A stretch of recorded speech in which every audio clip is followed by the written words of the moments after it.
ఈ మధ్య ఇంటర్నెట్లో కొన్ని థంబ్నైల్స్ చూస్తున్నా అమ్మా మిమ్మల్ని పెట్టి, నేను అవి మీకు షేర్ కూడా చేసినట్లున్నా. అమ్మమ్మ దారుణాతి దారుణంగా, అసలు వర్స్ట్ లాంగ్వేజ్. ఎందుకు అంత కక్ష? అరే ఒరేయ్ అరగుండు అసలు అంటే వినటానికి అభ్యంతరకరంగా ఉన్న పదాలు కూడా వాడుతూ, కనిపిస్తే కొడతానంటాడు, లేకపోతే నీ గోచి తీస్తానంటాడు. అసలు నోటికి ఏ పదం వస్తే ఆ పదం. అంటే మీకు ఒక ఉదాహరణ చెప్తే అర్థమవుతుంది. అసలే కోతి, దానికి కళ్ళు తాగింది, దానికి ఆల్రెడీ పిచ్చుంది, అది నిప్పులు దొక్కింది, దానికి ములుగుచ్చుకుంది, దానికి తేలుగరిచింది. అదే గొర్రె, అదే బైబిల్ ఎక్కిన ఈ పాస్టర్లో లేకపోతే ఇంకొకడో ఎవడైనా వాళ్ళు ఏమంటారు? మాది ప్రేమ మతం. నేనేమంటాను? పెంట మతం. ఏది నిరూపణ అయింది? ప్రేమ మతమా పెంట మతమా? యాక్చువల్గా అంటే అకార్డింగ్ టు వాళ్ళ బైబిల్ ప్రకారంగా మాట్లాడితే మీ వల్లనే నా నామం దూషించబడుతుందని అందులో చెప్తారు. ఇప్పుడు మధ్యాహ్నం ఎవరో పిల్లోడు ఫోన్ చేసి, గురువుగారు మీరు గొర్రెలను విమర్శించండి, జీసస్ని విమర్శించకండి, అతను మన దేశం వచ్చి అది ఇది నేర్చుకున్నాడు కదా అన్నాడు. ఒరే నాకేమన్నా సరదాయా తిట్టడం? ఆ మాటకు వస్తే నేను మాట్లాడడం కూడా నాకు ఇష్టం లేదు. మౌనంగా ఉండాలి. తెలుసుగా నేను రోజు మౌనంలో ఉంటా.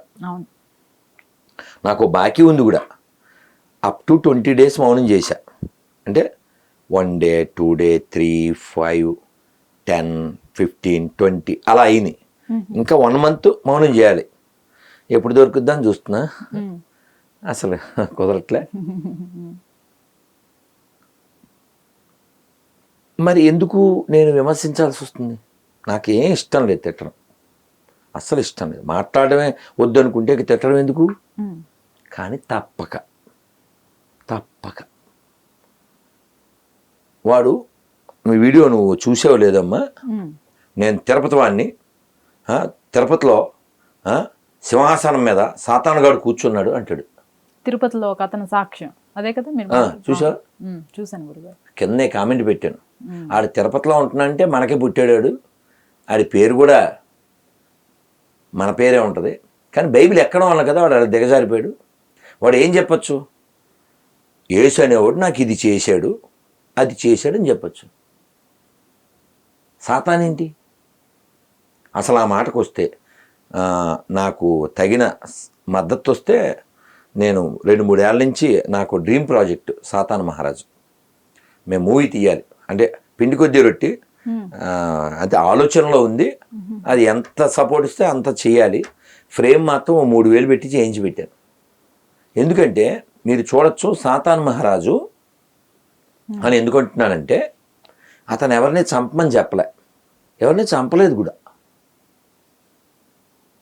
చంపమని చెప్పలేదు, చంపలేదు.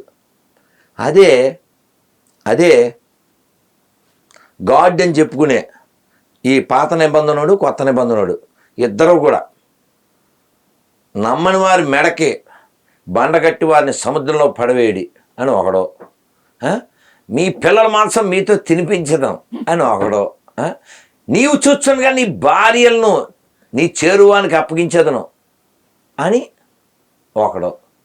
ఇది ఆ అపరిశుద్ధం. వాళ్ళు అలా మాట్లాడడానికి కారణం ఆ పుస్తకం.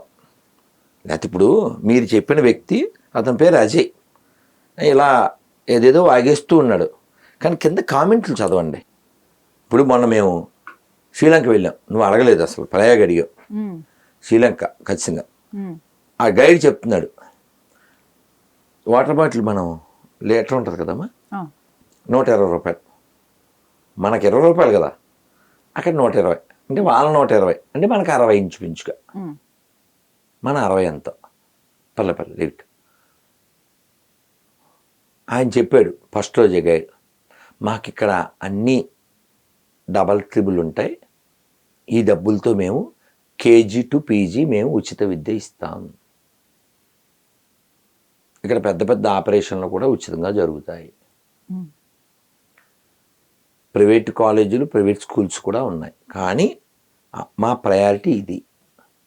నేను అనుకున్నా వాళ్ళకి ఆర్థిక మాంద్యం ఉంది, బుద్ధి మాంద్యం లేదులే.